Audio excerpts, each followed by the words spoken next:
So the thing I wanted to talk about today is I pose the question to you. Is Donald Trump's empire collapsing following the positive COVID test?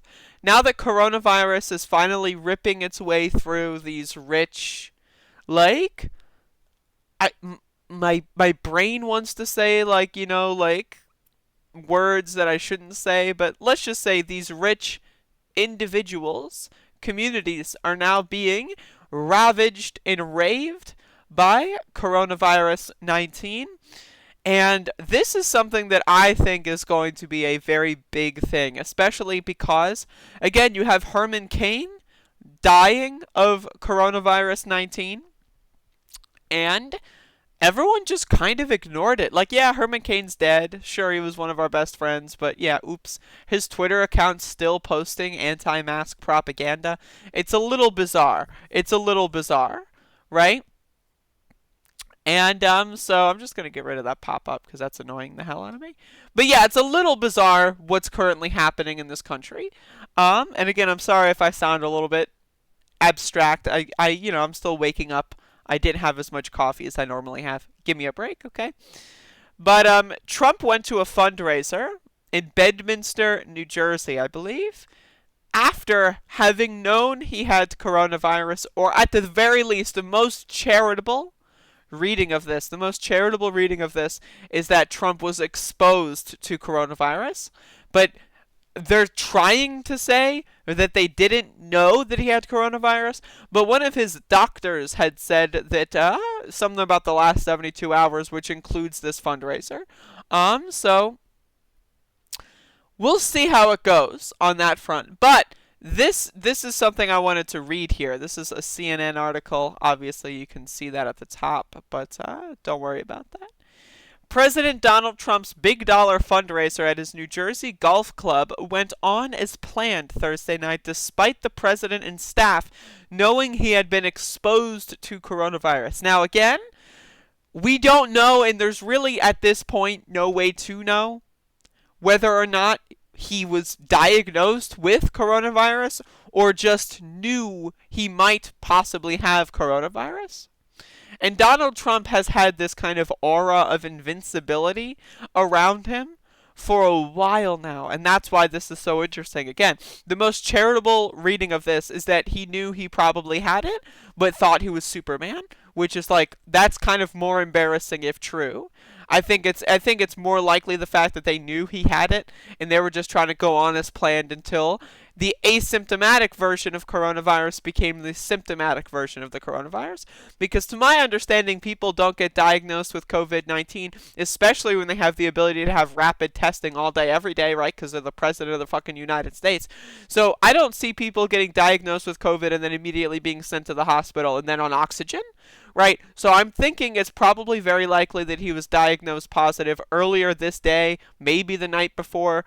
I don't know. These are just conspiracy theories at this point, but at least I'm open about that. Trump attended 3 events at the fundraiser: an indoor roundtable, an indoor VIP reception.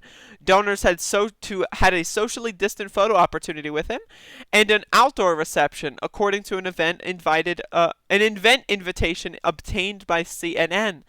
Donors that gave $250,000 were able to participate in a roundtable, photo opportunity, and reception with the president. According to the event invite, the roundtable included 18 donors, according to a source, and was held indoors at socially distanced tables.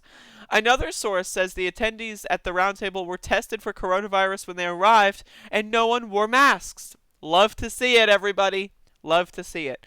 3 attendees told CNN that most people at the events were not wearing masks. All 3 say they have not been contacted by any contact tracers. I'm so sorry. I just woke up. I'm a little shaky right now. Gotta drink some water. Gotta lubricate my talking tubes. Three attendees, blah, blah, blah, I already wrote that. The president announced he and the First Lady, Melania Trump, tested positive for coronavirus roughly 8 hours after leaving the fundraiser when he was back at the White House. The decision to travel and participate in the fundraiser despite the knowledge of being exposed to the coronavirus is another example of the White House and administration's lackadaisical approach to mask wearing and COVID-19 prevention policies. An hour and a half before the fundraiser, some senior staff and the president were informed Hope Hicks had tested positive for coronavirus. White House Chief of Staff Mark Meadows told reporters on Friday the decision was made to still hold the fundraiser despite Trump's exposure. Attendees say they were not notified the president had been exposed to COVID-19. Arriving at 2:33 p.m., the president then attended the indoor and outdoor events. And then this part also, I think, is important to note. On Friday at noon, the Trump campaign emailed attendees, officially notifying them the president tested positive for the coronavirus. Imagine you go to like an event with the president, right? And you're like, oh man, I got to sit next to him. Oh, my dick was rock hard. And then like you go to sleep, you go to sleep, you wake up, you have jizz in your pants from a wet dream, right? From being with the president. You look at your email. Oh my God, am I dreaming? The president's emailing me. And then it's just the email saying the president gave you corona. Get fucked. And not in the good dick way that you wish you were approximately 30 seconds ago, right? It's hilarious. We unfortunately write today to notify you, as you have probably seen, President Trump confirmed late last night that he and the First Lady were tested for COVID-19 and produced positive test results. The email obtained by CNN reads, out of an abundance of caution. Right, now the abundance of caution. The abundance of caution was nowhere to be found when Trump was going around to fundraisers with corona. No abundance of caution there, right? Just there's not an abundance of caution. There's not even any caution, abundance or not, right? There's a lack of caution here. Right? Like there's just none whatsoever. We want to call this to your attention. But yeah, again, you also have Chris Christie, whom I think was there, either there or was connected to someone at the event. I'm not entirely sure, but he tested positive, which is hilarious, and I wanted to throw that out there. Former New Jersey Governor Chris Christie told CNN he checked himself into a hospital Saturday afternoon as a precautionary measure against after announcing earlier in the day he had tested positive for COVID-19. Christie, who suffers from asthma, said in consultation with his doctor he decided it was best to be monitored in the hospital. He said he has a slight fever and is achy, but felt well enough to drive himself to the hospital, Christie told CNN by phone from the hospital on Saturday. Now again, I grew up in New Jersey. For a lot of my teenage life, I think Chris Christie was the governor. So I remember listening to him on the radio. He used to have a segment on the local New Jersey radio station where he'd like talk about like what the best donut shop was. That was always fun. Chris Christie's a classic. But again, I pose to you this question. Is Donald Trump's empire collapsing around him? Are the people around him finally realizing, holy shit, maybe I should have jumped off this sinking ship a couple weeks ago, or months ago, or years ago? I don't know. And we're only going to see as more and more senators are testing positive. Tom Tillis, Mike Lee, etc. More and more Rick Scott. Rick Scott's office says they don't even know what COVID-19 is. We can't tell the difference between positive and negative, right? These people are crazy. They're Looney Tunes, right? But again, is Donald Trump's empire collapsing? Is this going to be the final straw? I don't know. We'll see. Personally, if my support and simping for the president got me a viral disease and I'm in my 60s, I'm very unhealthy, I'm very overweight, right? If that were my situation, right, and I was brushing near death, I probably would jump off the ship at that point.